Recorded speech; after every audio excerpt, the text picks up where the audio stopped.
Para surpresa de zero pessoas, o Manchester City ele tá na final do Mundial de Clubes. Talvez algumas pessoas podem até pensar que o placar poderia ter sido mais elástico. 3-0 foi pouco.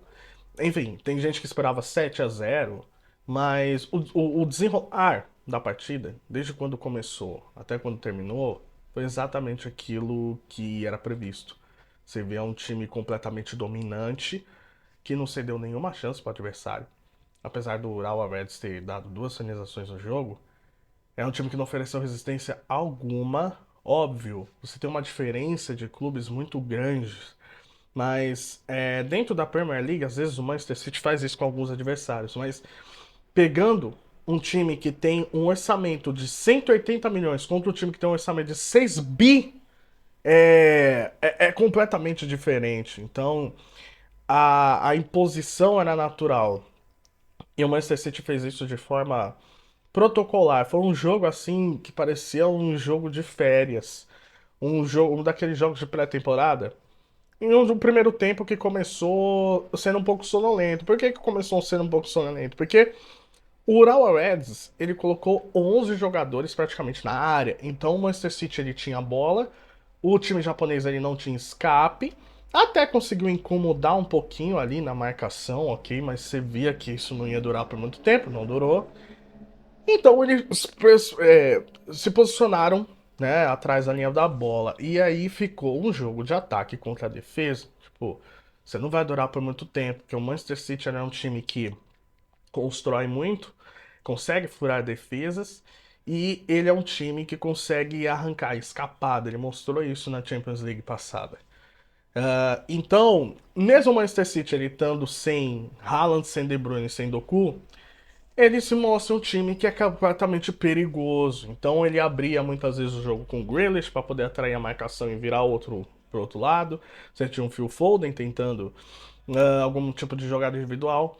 Não conseguiu isso, por quê? Porque o Urawa Reds entendeu que era melhor você conter essas avançadas do Manchester City, concentrando vários jogadores para tentar bloquear as entradas. Eles conseguiram fazer isso, tá? Tentavam sair num contra-ataque, mas não conseguiam.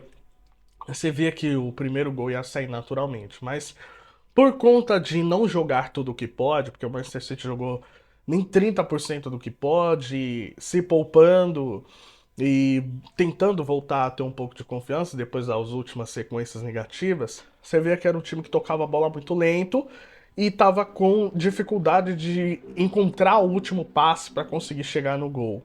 E aí faltou um gênio ali no meio campo, que era o Kevin De Bruyne. O Bernardo Silva até estava tentando fazer isso, mas estava um pouco difícil.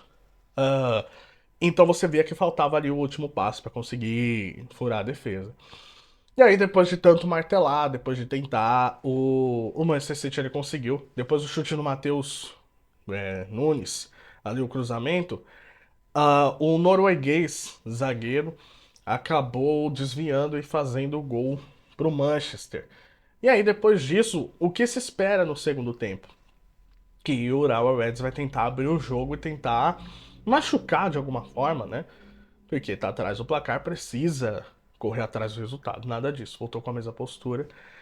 E aí, cara, os espaços estão começando a achar. O Kyle Walker ele encontra uma bola magistral pro Kovacic, faz o 2-0. E depois de uma jogada iniciada pelo Akanji, a bola sobra ali no Bernardo Silva. Ele bate, desvia, faz o 3-0.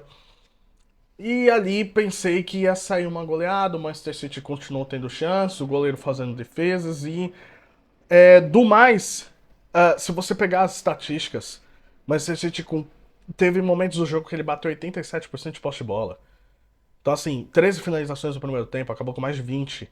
9 no gol contra duas finalizações do adversário. Então, com todo respeito ao campeão asiático, que, segundo informações, não está vivendo um bom momento na atual liga japonesa, foi um jogo completamente assim. Que não tem muito o que falar, entendeu? Já era esperado. Por parte do Manchester City, eu acho que é até bom essa ida para o Mundial de Clubes, que ele não estava no momento bem da Premier League, estava numa sequência negativa. E agora respirando um pouco de outros ares, fazendo um treino, né, bom e fazendo um bom resultado, uma boa atuação, ele pode voltar aquela confiança e voltar bem para a temporada. E você pegando, obviamente, tem muita gente que vai bater nessa tecla, como os correspondentes sempre falam, da TNT Sports.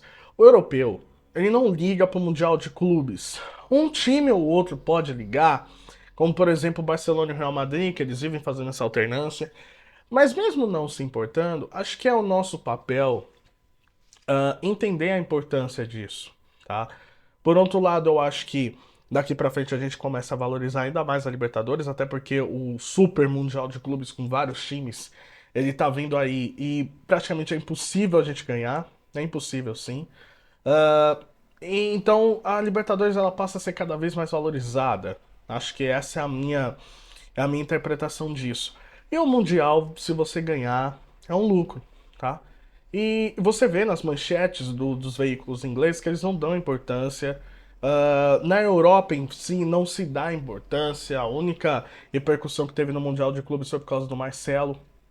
Mas enfim, olhando ponto de vista sul-americano, é bom a gente ter de novo um time brasileiro na final, e inclusive Fluminense.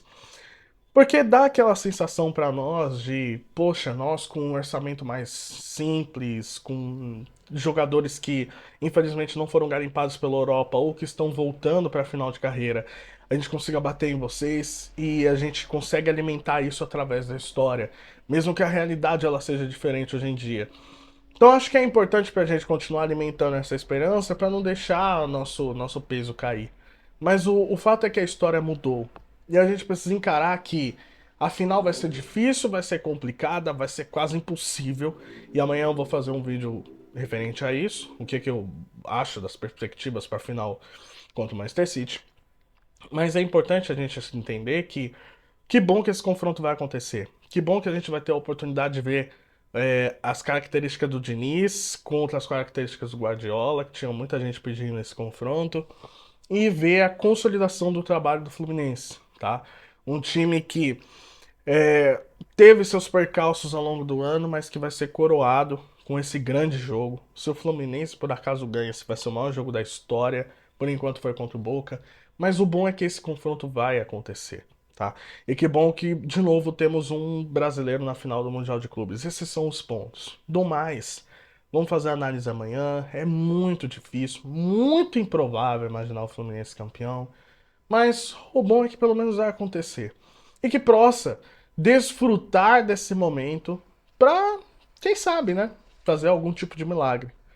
Mas, do mais, o Manchester City fez aquilo que deveria ser feito, mesmo sem os três jogadores. É uma equipe muito forte, muito diferente, é outra técnica e que agora para a final, diz o Guardiola que vai entrar com tudo, ou seja, vai jogar mais próximo do 100% possível. Isso que a gente vai falar no vídeo de amanhã. E não se esqueça, se você chegou até o final do vídeo, muito obrigado. Não se esqueça de se inscrever no canal, beleza? Tamo junto e até a próxima.